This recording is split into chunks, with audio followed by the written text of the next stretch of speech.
Boa noite. Viva! Deixa ver. Aqui o Paulo. Se ele aparece.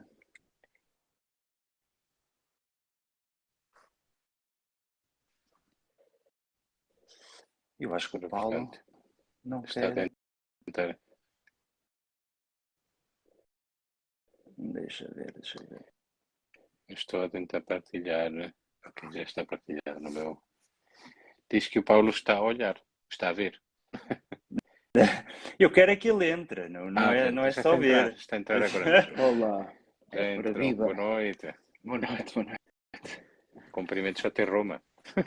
É, Roma, Cambridge e Braga. Há Braga aqui que um está em triplo. alta. Braga é que está em alta, não é? Não está. O resto é que não está a esse nível. O que é que se passa por essas terras? Desculpem lá, não está um momento muito laudato si que tem duas luzes ligadas. Pois. Está bem. Mas Está é bem. tudo. A estas alturas já é Laudate Deum. É, Muito bem, estamos a fazer sala, não é? Isso. sim, entretanto as pessoas vão começando a chegar. Demora sempre algum tempinho até avisar e pronto. Dentro também de um minutinho ou assim já começamos. É verdade, aí é mais uma hora, não é, Paulo? É isso, 10 da noite, o dia intenso, sempre o com dia... muito... O dia intenso, com muito trabalho e A que horas é que subir. vocês começaram? Começamos já às 9 da manhã, não é? Mas começo aqui com a celebração da Eucaristia às 7h30. Enfim, mais tarde, um bocadinho mais tarde do que ir à Basílica de São Pedro celebrar lá às 7. Não é? Tenho que sair aqui não às 6 da manhã, mas às 6h30 para ir tranquilamente entrar na Basílica. Mas quem quiser celebra lá às 7 horas, há uma Eucaristia sempre para os participantes do Sínodo, não é? Mas eles têm o free pass ou têm que pedir também Não, o bilhete? não é através do free, portanto é a credencial que trazemos, não é? Portanto essa que dá acesso depois também à celebração da Eucaristia ou à participação nessa celebração. Ok. Deixa eu ver se... Pablo, estás-me a ouvir? O Pablo Deve caiu, entrar. espero que não se tenha aleijado. Deixa eu ver se eu consigo adicionar outra vez.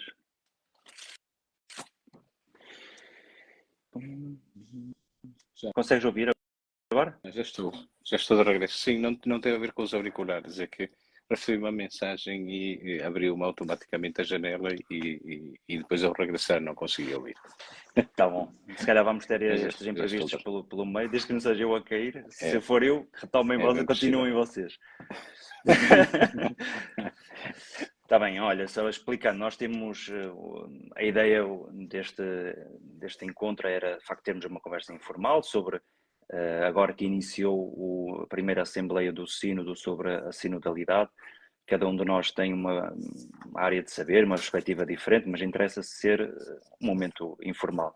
Então, o Paulo tem uma posição privilegiada, que está lá em Roma, penso que com algumas restrições também, não é, Paulo? Estou em jejum. Em jejum não, porque não tivesse jantado. Mas foi a imagem que o Santo Padre usou para falar deste tempo que é... Enfim, para explicar que alguém pode não estar dentro daquilo que foi pedido pelo Santo Padre.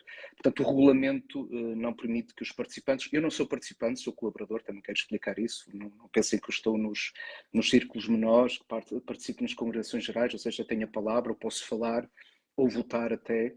Sou colaborador, digamos, ajudando na comunicação do sino, né, para realizar aquilo que o Santo Padre também pede, né, para que o sino do real, o sino imediato, corresponda ao sino real. E, portanto, ele pediu, agora na abertura desta 16ª Assembleia Geral Ordinária do Sino dos Bispos, que os participantes não fizessem um jejum, ou seja, tivessem alguma contenção no uso da palavra pública. Não é? Eu lembrei-me aí de alguém até, não é? Que precisa de facto de alguma contenção. Dito isto, vou partilhar minha experiência, não é? Não vou partilhar intervenções, nem fazer outro tipo de considerações, mas a experiência posso partilhar e acho que nesse sentido aquilo que vou vivendo, aquilo que vou sentindo, e outras coisas que não dizem diretamente respeito àquilo que está a ser dito, não é? Ou partilhado nos círculos, não é? Nesse sentido, sinto que não estou a violar nada. E se calhar à frente podemos falar também qual é esse sentido desse junto, porque me parece bastante interessante aquilo que o Papa nos pede e que também faz deste sínodo algo excepcional, não é? Sim. Eu tinha aqui 3 pontos, se calhar para estes próximos 20 minutos, mais coisa, menos coisa. Vejo que algumas pessoas já nos estão a acompanhar, se entretanto tiverem alguma curiosidade ou quiserem fazer algum comentário, alguma pergunta, também sintam-se à vontade. Penso que vocês também conseguem ver os comentários, não é? Estou a conseguir Okay. Mais ou menos, sim. Mas confio em ti, portanto... Vou tentar. Temos aqui 3 pontos. O primeiro, os discursos inaugurais, isto é, a homilia do Papa Francisco, também a saudação no arranque desta primeira Assembleia. Depois, também parece interessante as meditações do Timothy Radcliffe, não é? Que parece uma espécie de um retiro que precedeu, foi um retiro mesmo. Que já quase foi mesmo um retiro que deu início a esta Assembleia, e depois um pouco falarmos sobre o arranque dos trabalhos, o ambiente, a disposição, como é que estão a ser vividos estes primeiros momentos, está bem? Parece-vos bem? Sim. Ótimo. Sim, força. Olha, eu lanço esta homilia do Papa Francisco, penso que é retirada do Evangelho segundo Mateus, não é? Pablo, esta é mais a tua área da Sagrada Escritura, mas o Papa, pelo menos a mim, olhando para os textos, tem estes 2 pontos fortes, não é? O olhar, como ele diz, bendizente de Jesus, e depois também um olhar acolhedor, não é? Antes, o que precede este trecho que foi lido é todo quase o episódio de João, como não foi bem acolhido, e aí Jesus neste sentimento quase negativo, mas que mesmo assim, apesar de ver a rejeição e da dureza do coração, que não se deixa prender pela desilusão, diz o Papa Francisco, não é? Mas ainda antes disso, ele dá já uma primeira nota para dizer que, e esta é uma tónica que se tem repetido, que o sínodo não é uma reunião parlamentar, não é? É uma tónica que se tem reforçado muito, que isto não é uma espécie de uma democracia, não é um parlamento onde votam as maiorias, onde se conjugam grupos no sentido de forçar um tema sobre o outro, ou então vencer um tema e não um outro tanto, não é? Parece-me uma tónica importante, o que é que vos parece? Sim, eu acho que é interessante até a própria escolha do texto pelo Papa, não é? Precisamente porque é o texto que fala de rejeição, mas também de acolhimento. E essa é uma das tónicas que até o documento, o Instrumentum Laboris, sublinha muitas vezes, não é? Que uma igreja sinodal é uma igreja acolhedora, é uma igreja que se dispõe a acolher as pessoas, a acolher aquilo que as pessoas têm a dizer, ainda que não seja aquilo que a gente quer ouvir.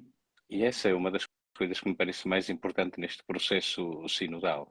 Não se trata, aliás, como o Papa também diz, não é? Não são umas Nações Unidas, não é para dizer aquilo que cada um quer e depois no fim chegar a uma votação e escolher por maioria, até porque a última palavra é a do Papa. Portanto, aqui o que é uma diferença, ou aquilo que o sínodo parece-me que quer introduzir na Igreja é, primeiro, uma forma diferente do exercício da autoridade, que começa por ouvir e ouvir a sério, mesmo aquilo que não se quer ouvir, porque até agora as estruturas eclesiais funcionam muito em convidar aqueles de quem nós gostamos para dizer aquilo que nós queremos. E neste caso o processo é muito diferente. É dar espaço a que todos possam falar, possam dizer, ainda que isso não venha a, de alguma maneira, limitar o exercício da autoridade, a não ser pelo facto de pôr-se à escuta dos outros, que, como diz o Papa, é também pôr-se à escuta do Espírito. Não é? Sim. Portanto, eu penso que essa é uma das grandes dimensões que o Papa sublinha logo nesta homilia. Eu posso, já agora aproveito o que o Pablo disse, né, o Papa nós estamos habituados a ele, enfim, ter um estilo muito narrativo, não é? De falar da sua própria experiência, não é? E quando o Pablo agora estava a falar desta questão de ouvir a sério, não é? como é que ele abre, digamos, ele não tem um discurso neste momento. Quando abre agora a sessão, a 16ª sessão, ele começa a falar até da própria experiência que ele teve num sínodo. A dizer, não, isto aqui não é para escrever, isto não é para falar. Portanto, quer dizer, com desassombro também e com aquele, podemos usar também uma expressão que é muito dele, não é? Ou pelo menos começou a ser muito usada, da parresia, não é? De falar com franqueza, não é? Falar com verdade, não é? Na caridade, evidentemente. E acho que marca precisamente todo este também caminho que estamos a fazer desde 2021, é isso mesmo, ou seja, é esta escuta, pôde participar quem quis, não é?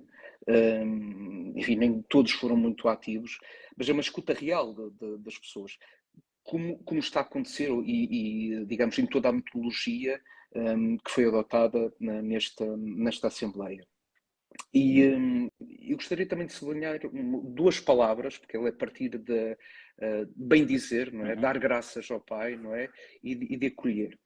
E depois ele mais à frente, quer dizer, ele explica, não é? Ele, o que quer dizer com isso e vai de encontro a algo também que me parece importante, digamos, a atitude, não é? A disposição interior e aquilo que o Papa também depois reforça na homilia. Mas que basicamente podemos dizer, não se trata aqui de relação com o mundo, na relação com a sociedade, com os outros, de lamentar-se ou de resistir e condenar, mas de discernir e reformar. Não é? São outros dois verbos. Não é? Discernir, uma atitude de discernimento que exige, às vezes, da nossa parte, uma atitude às vezes um bocado primária, não é? De mundos que nos são estranhos, realidades que nos são distantes, não é? E às vezes temos uma reação, enfim, depende um pouco também do temperamento das pessoas, num bocado primário quase, antes de pararmos, pensarmos e tentarmos, na linguagem inaciana, salvaguardar aquilo que o outro quer dizer, ou pelo menos tentar compreender aquilo que o outro quer dizer. E se não percebemos, perguntar, não é?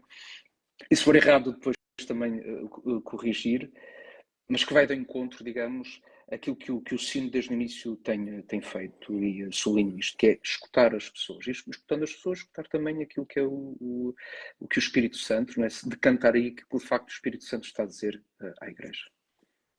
Depois, continuando para... Desculpa, diz. Tiago, deixa-me só dizer uma coisa que, entretanto, o Paulo acabou de me lembrar. Uma expressão muito bonita no Instrumentum Laboris, e abro um parênteses. Neste período do sínodo em que não haverá comunicações oficiais, etc., em que é pedido este silêncio aos participantes do sínodo, aquilo que nós podemos fazer, podemos e devemos, acho eu, é ler o Instrumentum Laboris. E dessa forma acompanhar pela leitura e pela oração aquilo que está a acontecer lá dentro. Porque não há segredo. Nossa não há forma segredo. de acompanhar. Estão lá as questões. Exatamente. É isso. Exatamente. Ainda hoje estava a reler, até por causa da conversa que íamos ter, estava a reler, enfim, tenho falado com os jornalistas, não violando o jejum. Não violando o jejum. Não, mas perceber, quer dizer, porque o que está a acontecer quando pergunto, mas o que é que está a ser discutido nos ciclos? Está lá. Estão lá as fichas de trabalho. Está lá. Até sábado está a ser falada, a secção está a ser, digamos, dialogada, discernida, trabalhada, rezada, digamos assim, a secção A, que fala do percurso que foi feito desde 2021 até agora. Digamos, e aí perceber quais são as características já de uma igreja nacional, aquilo que emerge dali, que já lá também estão apresentadas, mas pode ser aprofundado. E aliás, deste processo da secção A, algo que já está a ser colocado em prática e é fruto também, enfim, não em todo, mas em boa parte da aplicação e da confirmação de que funciona, é a conversação espiritual. Portanto, está lá também nessa... Quer dizer, que esse é um método. Exato. E agora estava aqui à mesa a falar com alguém que é da América Latina, penso que até do Uruguai, que me dizia que eu apliquei isto há um mês num encontro que eu tive e, de facto, os resultados são extraordinários. Depois, a secção B, que no fundo são os 3 eixos fundamentais, comunhão, B1, missão, B2, participação, B3, estão lá as fichas, está lá aquilo, todas as questões que vão ser faladas, todas as questões que vão ser discutidas nos círculos menores. Não há segredos. E não podemos esquecer que, sendo esta a terceira etapa, ou seja, a terceira fase, e todas elas foram consecutivas e consequentes, isto não é mais do que agora colocar os participantes a discutir aquilo que foi o resultado das fases precedentes. Portanto, os temas que estão em cima da mesa foram discutidos nas dioceses, nas paróquias e nos continentes. Não há, nesse aspecto, creio que também estou de acordo, que não há assim propriamente nada oculto, nada a esconder. quando se fala deste jejum, e eu creio que esta ideia do Papa relativamente à comunicação social, ele depois diz isso no discurso de abertura, que sentiu enormes pressões nos restantes sínodos, o sínodo da Amazónia, quando se falava sobre a possível ordenação dos viri probati, quando se falava, por exemplo, nos jovens ou na família dos divorciados recasados, e sentiu que as pessoas entraram para os sínodos já pressionadas por um conjunto de temas, não é? E quis evitar que uma coisa semelhante pudesse acontecer neste sínodo, dado que existem vários temas em cima da mesa. Mas avançando para o discurso do Papa Francisco de abertura, retoma, parece-me também, alguns pontos. O primeiro deles, há um fazer memória, não é? Do que é isto do sínodo. Eu tenho dito algumas vezes que para compreender o Papa Francisco é importante olhar para Paulo VI, porque em várias coisas parece-me que o Papa Francisco tenta levar à plenitude intuições de Paulo VI, que talvez por circunstâncias eclesiais, temporais, culturais, não foi possível levá-las até ao fim. Basta pensar na questão dos ministérios laicais, em que o Ministério Equerdam também o Paulo VI assim o conseguiu, e deve-se a Paulo VI a instituição do Sínodo dos Bispos, que não foi consensual na altura. E que foi por moto próprio e antes de terminar o concílio, e e gostaria de só sublinhar aqui um pormenor, que não faz parte da Curia Romana, não é um dicastério, é uma realidade à parte, uma instituição à parte, e isso Paulo VI certamente teria as suas razões para fazer isso, mas desculpa lá interromper-te.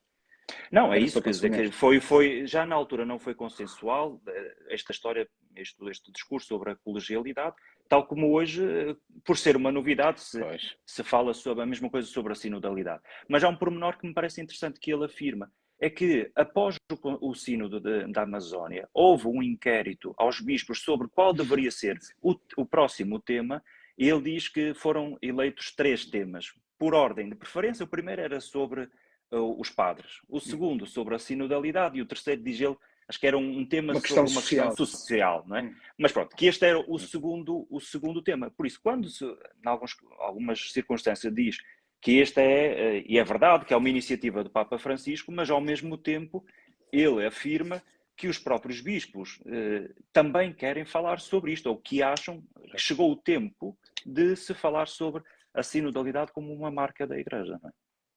Sim, sem dúvida. Não sei se posso introduzir aqui um episódio anedótico de que me lembrei hoje. Porque hoje li um comentário, ou melhor, era um texto em que alguém criticava estas modas dos sínodos, porque o que eu quero é estar ligado à igreja de sempre, à igreja antiga, à igreja verdadeiramente católica, onde o sínodo era apenas para o Papa apresentar a sua palavra de autoridade. E eu lembrei-me de um episódio de um sínodo em que o Papa foi a única autoridade e é tudo menos exemplar. Foi o sínodo de 897, há mais de 11 séculos, conhecido como o sínodo do cadáver.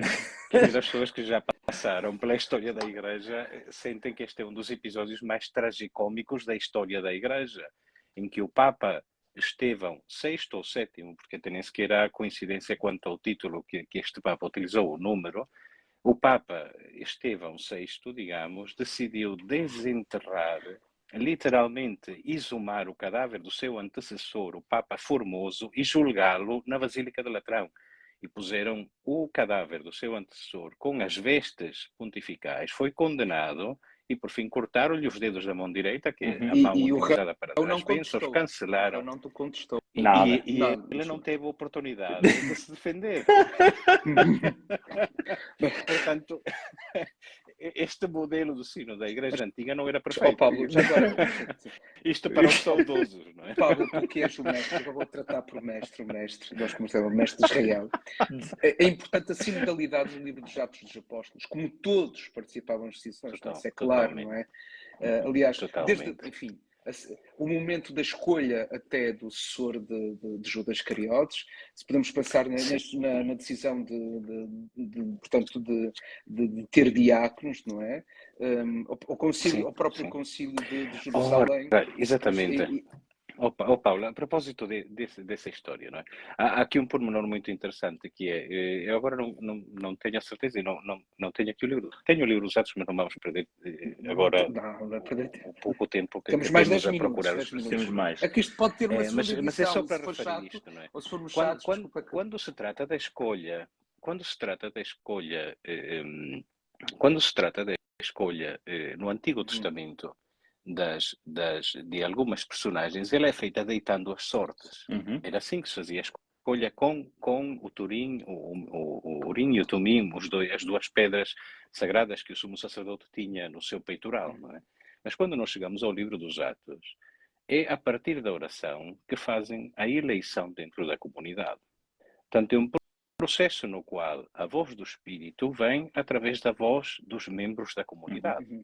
Não é um processo que funciona por deitar sortes, como funcionava no Antigo Testamento. Porquê? Porque a promessa do profeta Joel de que todo o povo seria ungido pelo Espírito Santo ocorreu no Novo Testamento, no Pentecostes. Sim. E, portanto, esta é, de facto, a dinâmica da Igreja do livro dos Atos dos Apóstolos, em que todos os batizados, ungidos pelo Espírito, têm uma voz, que não anula em nada o exercício da autoridade, a figura dos pastores, mas que, de facto, é uma dimensão da qual não podemos prescindir se queremos ser fiéis àquilo que são as raízes apostólicas Isso da nossa fé. é que é importante, porque eu acho que eu não duvido do número das pessoas à igreja, quer dizer, costumo ver que há assim uma maldade assim por trás, acho que há uma sinceridade, mas às vezes acho que há um desconhecimento, não é?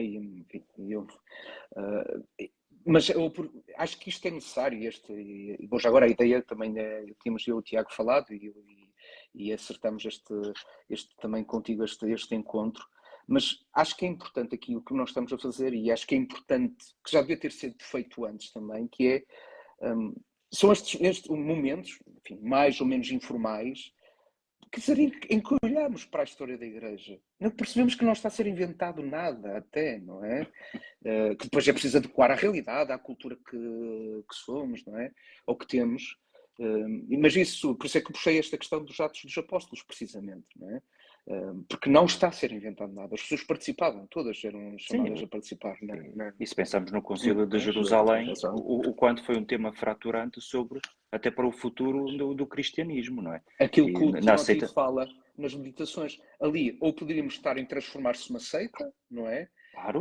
Ou então, a decisão que levou a abrir-se à expansão, quer dizer, mas depois, mais uma vez, o especialista em Sagrada Escritura é o Paulo, mas para mim é evidente, cada vez que eu leio as cartas de Paulo, toda a sua missão, todo o seu mistério é sempre anda à volta disto, a questão da justificação, do cumprimento da lei mosaica, da circuncisão, enfim, das tensões que ele próprio viveu, das dificuldades no anúncio do Evangelho aos gentios, e, portanto, de uma igreja permanentemente a ser questionada pelos desafios que encontrava, sem manual de instruções, não é?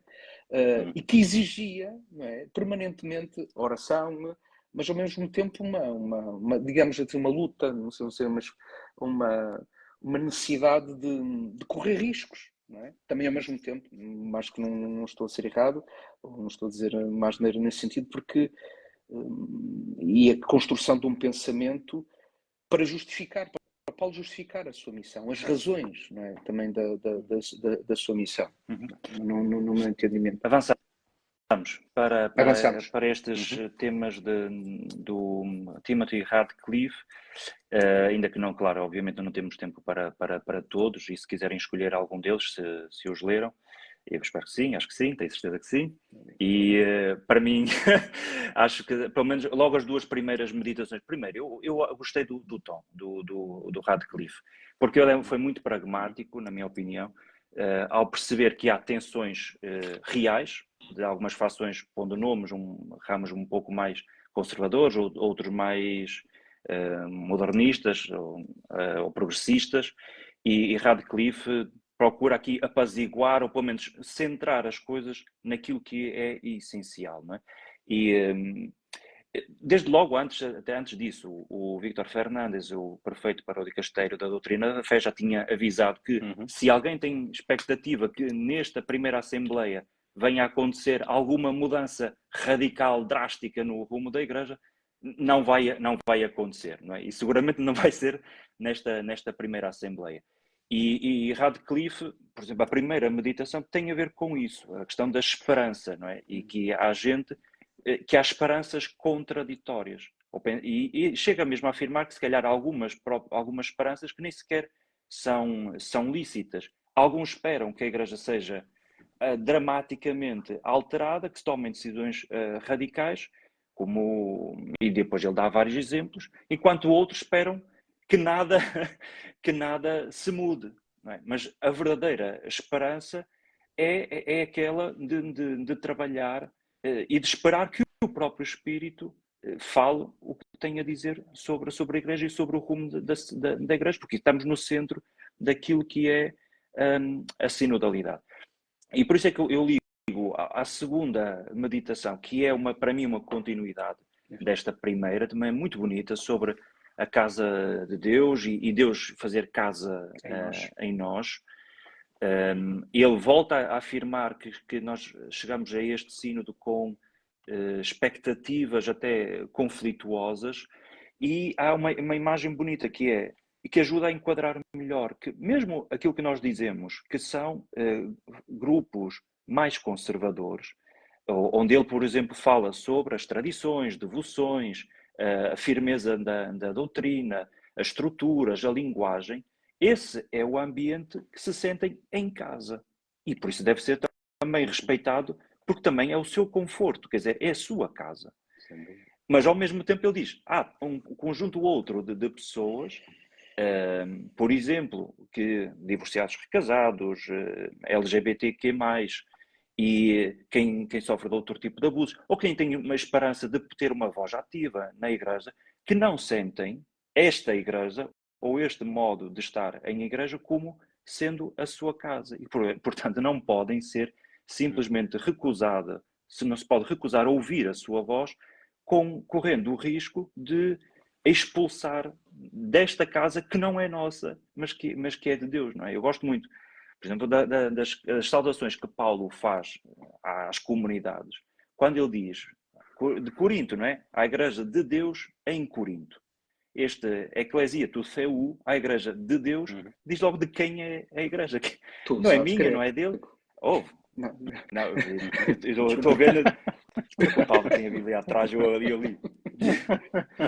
Mas não peças para dizer outra coisa que pode não dar. Pode acabar mal. Como o seu padre que dizia, eu na ti só sei duas coisas, Kyrie Laser e Cristo é Laser. Desculpa.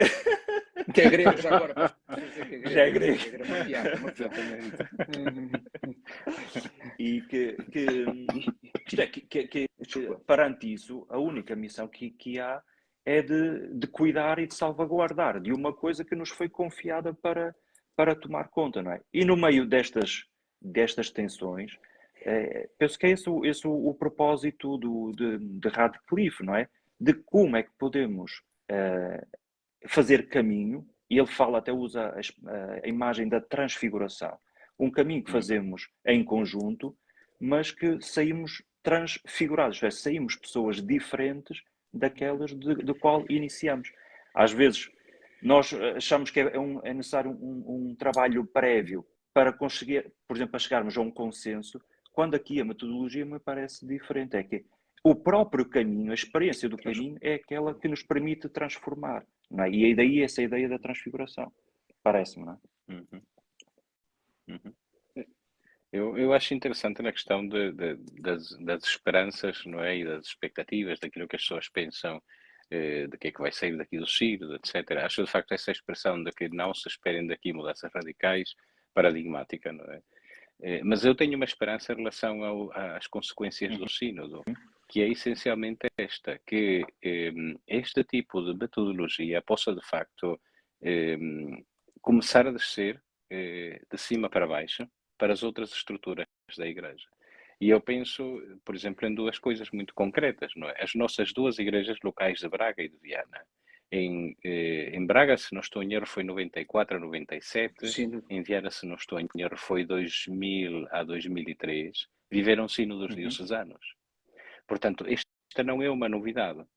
Esta realidade dos sínodos, não é? É uma realidade das igrejas locais, mas que tem de facto ficado muito para trás. E há pouco tempo Mas há ali em uma outra Lisboa, estrutura também. O Patriarcado de Lisboa, sim. Exatamente, não é? Portanto, isto não é uma novidade neste sentido, mas eu espero é que este tipo de estruturas sinodais e de corresponsabilidade possam, de facto, tornar-se mais efetivas na Igreja.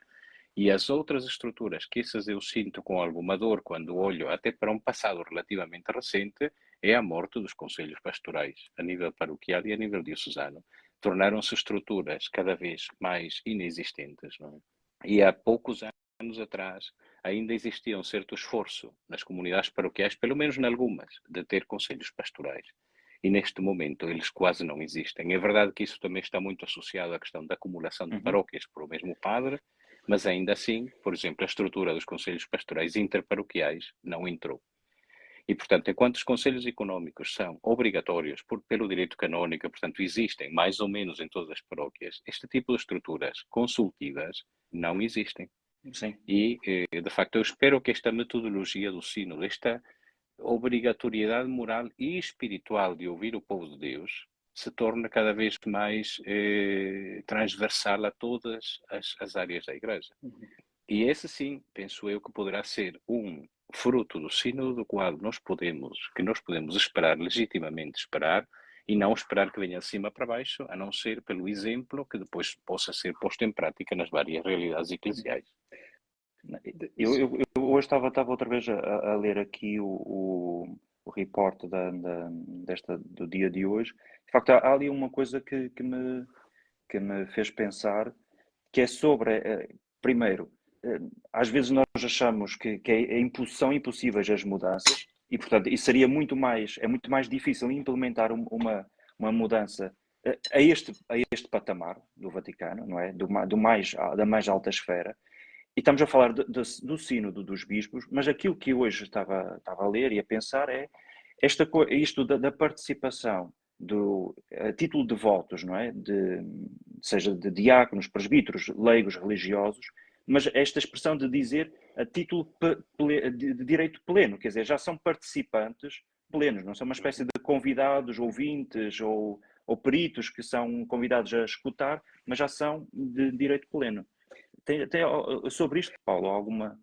Não, sim, o que tinha a dizer é que as coisas estão a acontecer, digamos assim, de imediato elas estão a acontecer, não é? Até a própria disposição da sala, as mesas redondas, quer dizer, porque isto não é só uma questão, enfim, para mim a imagem é belíssima. Depois é mesmo o Cardeal Ulrich explica, digamos, as razões.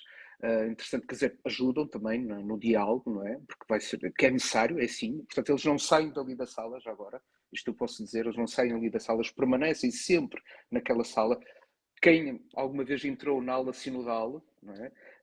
Portanto, quer que tinha é um anfiteatro, podem ver as fotografias na internet, e depois havia os círculos menores, portanto, por língua, e tinham outras salas ali ao lado, onde as pessoas reuniam. Aqui não, eles permanecem ali, não é? A falar. Mas ao mesmo tempo, quer dizer, o anfiteatro tinha ali uma disposição hierárquica. Não é? O que é que isto expressa? Expressa a radical igualdade que nos vem do batismo. Não é? Portanto, não há dúvida, no meu entendimento, a minha leitura, que é também a expressão de uma, digamos, de uma eclesiologia, não é? De uma forma de ser igreja. Eu só gostaria de voltar atrás a propósito das casas, não é? Porque há as casas onde nós nos sentimos bem, mas as casas precisam ser reformadas. E tem a ver com uma experiência que eu tive este verão em alguns locais onde eu estive a celebrar. A igreja no sentido físico, não é? A igreja com I minúsculo, não é? Eu contei isto há pouco tempo nos congregados, eu também me referia a próprio aos congregados, onde sou reitor, para quem não sabe. Quer dizer, e pôr-me na perspectiva do não crente, da pessoa que entra num espaço e às vezes lhe é estranho, ouve os cânticos, vê a arquitetura, a beleza ou não é? Para dizer o quê? Que nós precisamos também de uma nova linguagem, não é? As casas também precisam às vezes de uma reforma, não é? As casas que habitamos precisam de ser cuidadas, não é? Porque se elas não permanecem intactas. Esta ideia que às vezes que nós, que a nossa casa ela permanece intacta, não é? A minha vai ter que ser pintada, a casa dos meus pais vai ter que ser pintada dentro de pouco tempo, porque ela não permanece intacta. Achando nós que agarrando, não é? Ela tem que ser permanentemente cuidada, restaurada, e às vezes há períodos que temos que meter abaixo e a família cresce, é preciso mais um quarto, é preciso alargar a biblioteca, é preciso um escritório, enfim, um pequeno, às vezes, ginásio, porque, entretanto, a profissão até é essa de sermos um personal trainer, temos que fazer da garagem ao ginásio. Ou seja, há uma remodelação permanente. Isto para usar a imagem das casas, não é? Que não é só um sítio, espaço confortável, mas às vezes precisa dessa transformação. E, portanto, sem me alongar na questão das expectativas, não gostaria de entrar propriamente por aí, acho que não o devo. Mas isto para dizer o que é. Primeiro que acho que as coisas estão a acontecer e a própria metodologia, como estavas agora a falar, a própria modo como está na aula Paulo VI, na sala Paulo VI, a disposição das mesas, é uma expressão de que não é uma utopia, não, está a acontecer, tem lugar, não é? Explica o Papa, imagino que uma curiosidade, o Papa está sentado numa mesa, quem é que está com ele? Não, Visto pelas mesas, pronto, fotografias, são 35 mesas com 12 pessoas, todas têm 12 pessoas, mas enfim, 12 pessoas, enfim, estão por círculos linguísticos, elas vão, os círculos chamados círculos menores, não é? Por base que mudam, vão mudar, não é? Portanto, temos neste momento que está a ser aprofundada, os círculos menores estão a partir da secção A do instrumento Laboris, depois vai haver ali mudanças quando se discutir, digamos, ou se falar sobre a secção B, a secção B1, B2, B3, há sempre há mudanças. Só assim, uma curiosidade, tem um tablet, não é? Um primeiro dia, também não há problema, foi aprender a usar ali o tablet. Uma curiosidade é que o tablet de Santo Padre é branco. Não é roxo, enfim, e como todos sabem que tem uma cadeira, o Papa Francisco, pronto, já é transportado numa cadeira, tem alguma dificuldade de facto em estar em pé, tem uma pequena rampa para aceder a essa mesa onde ele está. E portanto, sim, é isso, mas hoje foi explicada nesta conferência de imprensa por Ruffini, não é? Mais ou menos a metodologia.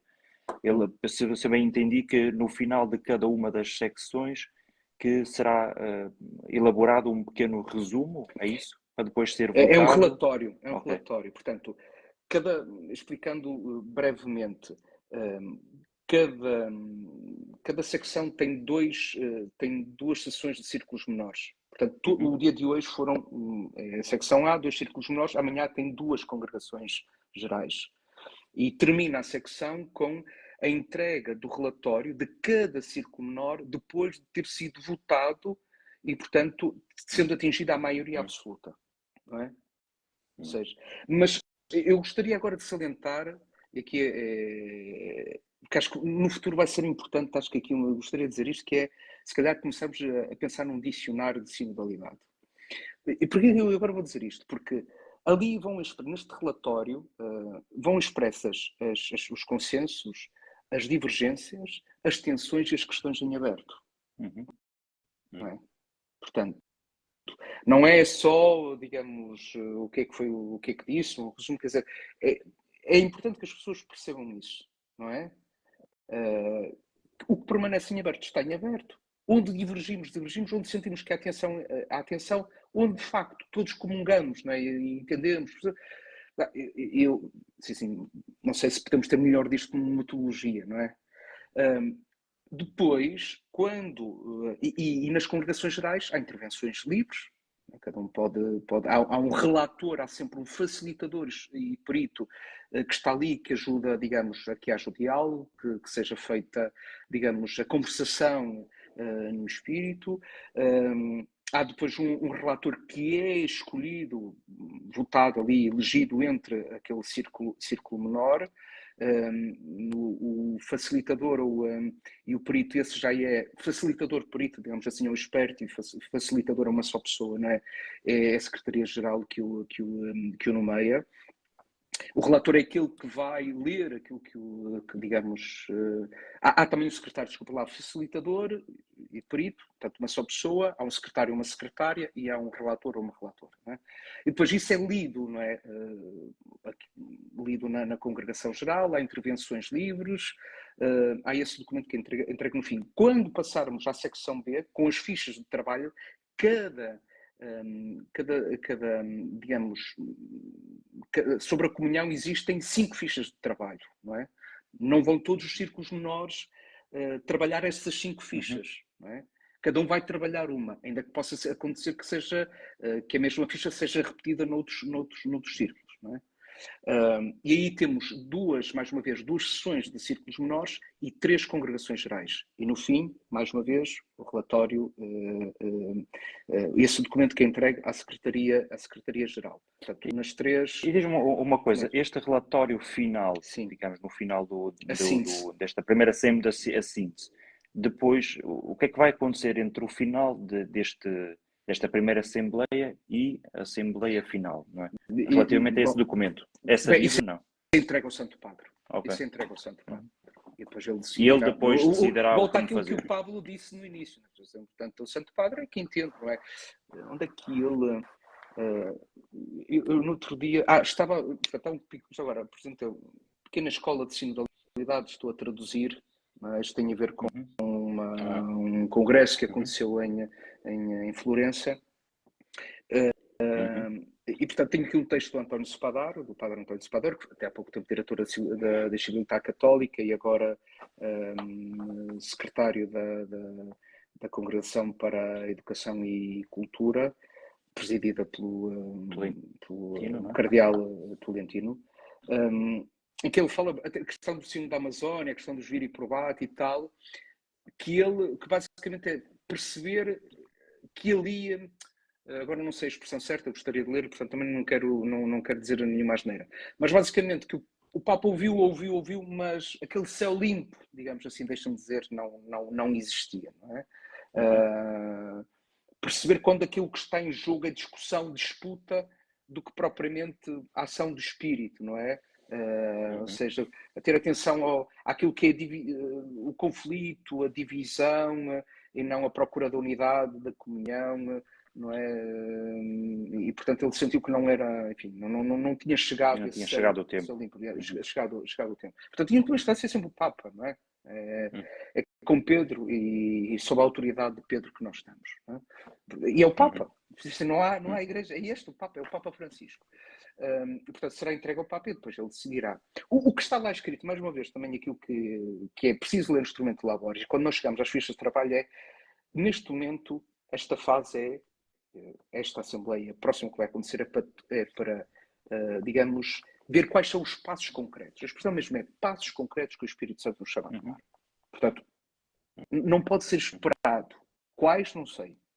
Não sabemos. Não é? Estamos ainda na primeira e estamos ainda no segundo dia, não é? Ou basicamente quase o primeiro, não é? Porque começou a iniciar outra, mas portanto, não sabemos. Mas são os passos concretos que se querem dar. Portanto, serão dados passos concretos, não é? Quais? Bem, temos que esperar. Mas esse documento é entregue ao Santo Padre. Eu acho que para falar em tempo, o nosso tempo está a terminar. Eu acho que se calhar dava aqui, fazemos uma última ronda com o último comentário de cada um e depois amanhã é dia de trabalho. É isso. Eu sei. Já passa da hora combinada. Eu apenas dizia 2 coisas. Uma delas é para quem porventura não tenha isso presente, que esta é a primeira sessão do Sínodo dos Bispos. Ou seja, vai durar este mês de outubro, sensivelmente, e em 2024, novamente em outubro, é a segunda sessão. Portanto, houve as fases de preparação para o Sínodo, em que as várias dioceses de todo o mundo foram consultadas, houve as sínteses diocesanas, as sínteses nacionais, depois as sínteses continentais, e depois é que foi feito o instrumento Laborges, etc., que é trabalhado este ano e, eventualmente, ainda no próximo ano.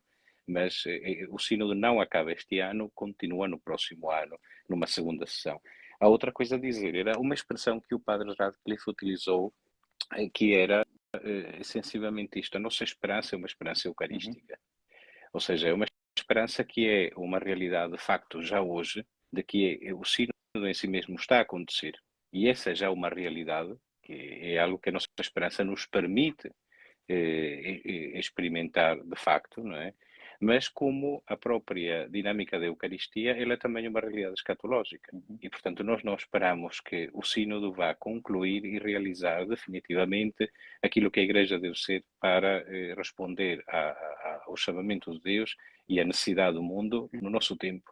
Será apenas um passo de um caminho sempre, sempre em processo, não é? De uma eclésia sempre reformanda, uma igreja sempre a ser reformada, a ser renovada, a ser revigorada pelo Espírito Santo, através da ação dos seus membros, todos os batizados, não é?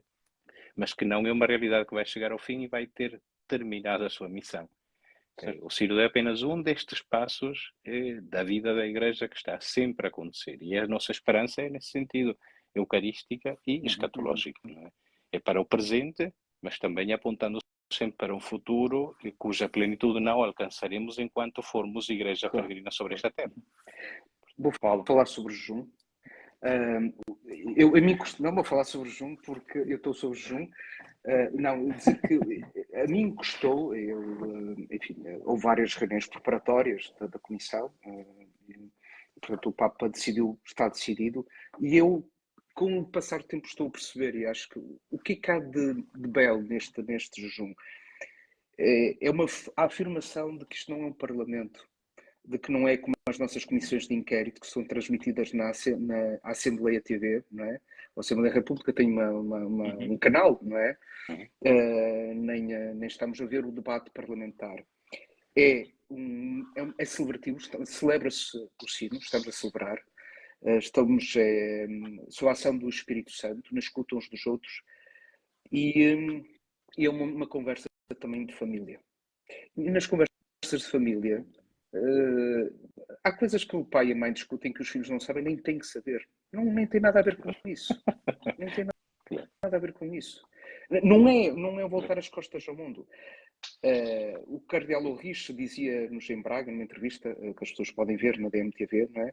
Que é um símbolo sobre a Igreja. Então, estamos a falar da nossa, daquilo que nos é caro, daquilo que é importante. Sim, é para o mundo, é para servir o mundo. E, portanto, a serenidade, aquilo que se exige também da atividade, da privacidade, que não deixa de ser transparente, ou de haver transparência. Eu costumo dizer que eu acredito numa sociedade transparente, depois o Tiago é mais um fado desse autor sul-coreano, que tem vários ensaios, não é? Sim, que fala sobre a sociedade transparente. Eu acredito na sociedade transparente, mas como eu não acredito na sociedade pornográfica. E às vezes dou um exemplo, desculpa lá, que o exemplo é, enfim, é o que é, tem os seus limites. Vemos uma senhora na rua grávida, nós sabemos o que aconteceu, os pormenores, isso já é pornografia. Já não interessa para nada, não é? Coisas que não interessam, não fazem. O Pablo me saberá melhor esta questão da cena, o que é o obsceno é aquilo que está fora de cena, porque é íntimo, porque é privado, porque não é para ser colocado em cena, não é para ser visto. Portanto, estão criadas as condições.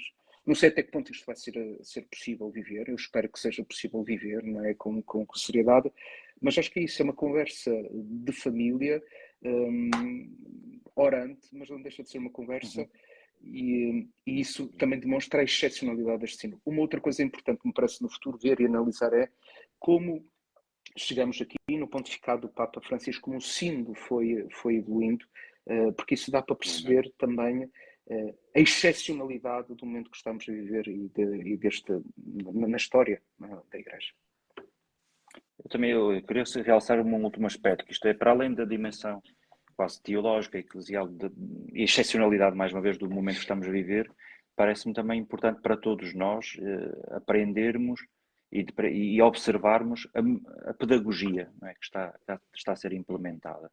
Porque tão importante quanto as conclusões, mais uma vez, é o caminho e a postura, a atitude que se quer aqui ensinar a partir deste encontro e passá-la para as nossas comunidades mais básicas, não é? Das paróquias. Como às vezes é possível um diálogo sereno entre os diferentes. E a paróquia, acho que tem esta capacidade ou tem este espírito de ser a síntese da diversidade, daquilo que é diferente.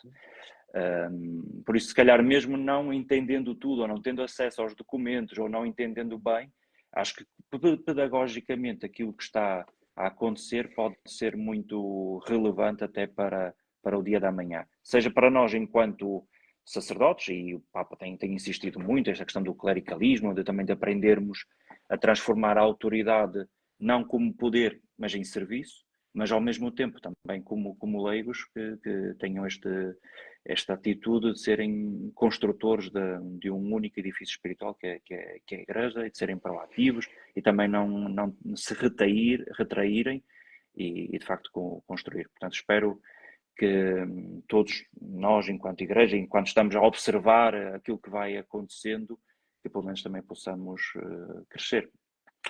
Portanto, nosso tempo, já lá 20 minutos depois daquilo que tínhamos acordado. Obrigado a todos quantos nos acompanharam. Não. Há algumas comentários, questões Ninguém diz amém, interpelações. Ninguém mete um coração, ninguém merece... Muitos fãs do Padre Pablo, seu reitor também, mandam aquela saudação, aquela boa noite. E outras, como é óbvio, estou a brincar, mas que também pedindo intercessão do Espírito, que tem havido quase, o Papa hoje, ou ontem, no discurso, foi quase uma aula sobre o Espírito Santo, não é? E as pessoas percebem que é o protagonista. E acho que felizmente a pneumatologia, o estudo do Espírito e a noção do Espírito que conduz a Igreja, acho que é também outro dos benefícios, né, eventualmente, deste momento que estamos a viver. Obrigado também a vocês. Vamos depois conversar, a ver se, e também ao escutar sinodalmente, o que é que as pessoas podem dizer, se voltaríamos a ter mais para a frente, uma outra conversa. Creio que não temos que sentir essa responsabilidade, eventualmente, se virmos que é bom para nós e para quem nos também acompanhou, de podermos voltar a conversar. Está bem? Muito obrigado. Obrigado boa noite a todos. Obrigado, uma boa noite. Uma boa noite para todos. Obrigado. Obrigado. Um abraço até Braga e até Roma. Cambridge. E Cambridge.